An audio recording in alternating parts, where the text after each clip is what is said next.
A ideia de publicar Mary Poppins veio de um estudo editorial que a gente fez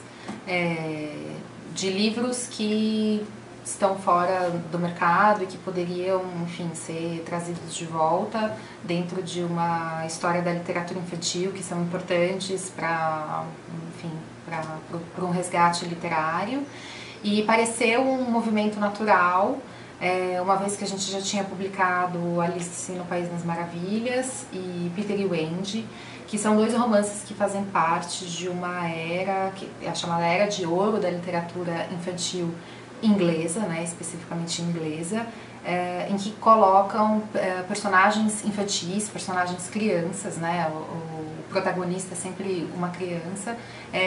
numa situação de liberdade, né, numa situação de sair um pouco do status quo, do que é a vida burguesa, do que era a vida familiar, criticando um pouco também, enfim, os seus autores, obviamente, num ponto de vista mais crítico sobre o que era a educação na época, enfim. O Alice é o que se diz, né, o livro marco, né, o romance marco dessa crítica ao ensino, enfim, à educação vitoriana. O Alice no País das Maravilhas iniciou uma nova vertente de romances voltado para o que se diz voltado, né, para um público infantil e juvenil, mas que na verdade traz um aprofundamento literário e de contexto que possibilitam com que eles se consolidem dentro de uma história da literatura, independente de rótulos de juvenil ou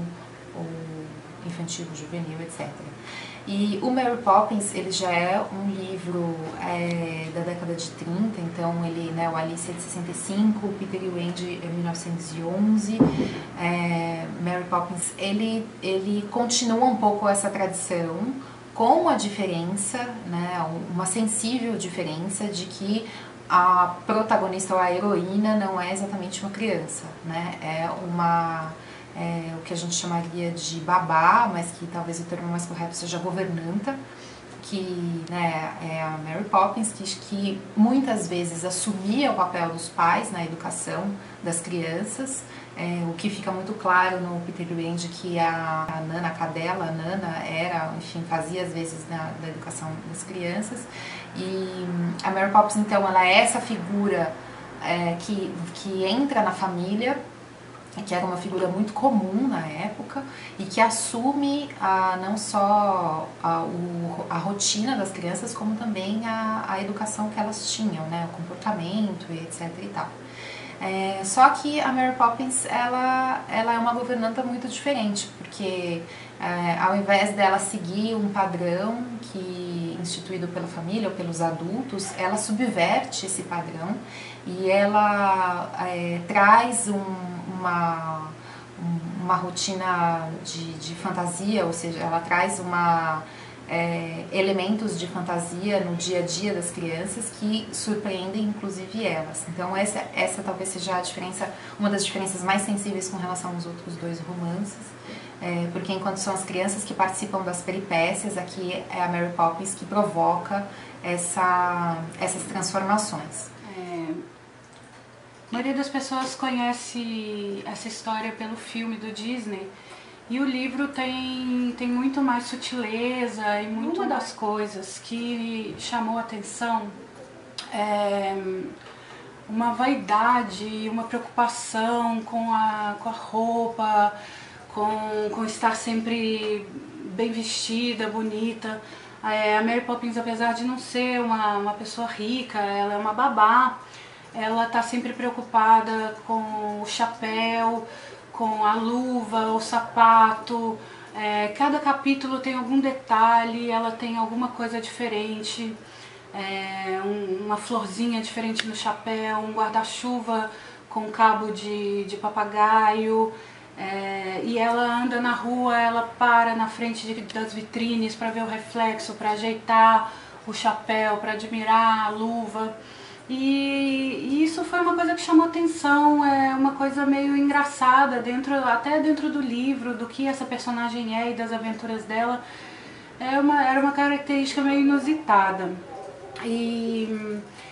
foi mais ou menos o mote pra gente chamar o Ronaldo Fraga para fazer as ilustrações do livro. O Ronaldo é uma pessoa,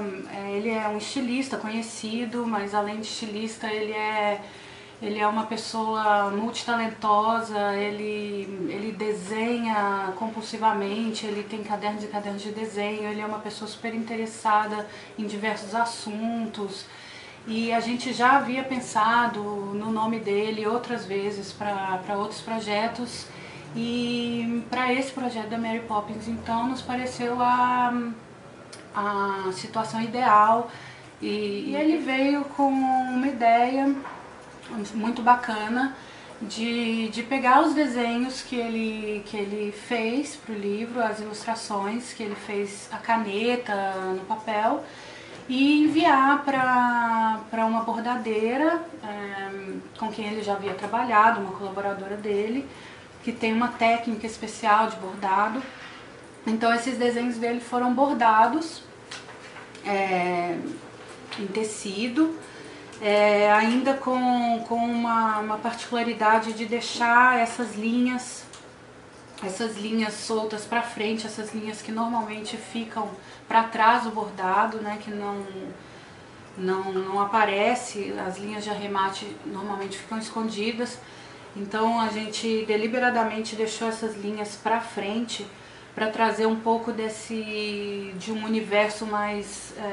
lúdico, dessa personagem meio mágica, que chega voando, chega com o vento leste e vai embora com o vento oeste. Então isso foi uma coisa que trazia mais movimento e um caráter um pouco diferente para esses bordados. Então todas as ilustrações foram bordadas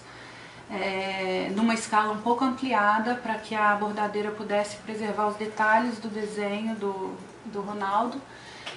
Posteriormente, esses bordados foram fotografados em estúdio e as imagens foram tratadas para que depois você tivesse a impressão de que os bordados tivessem sido feitos no próprio livro,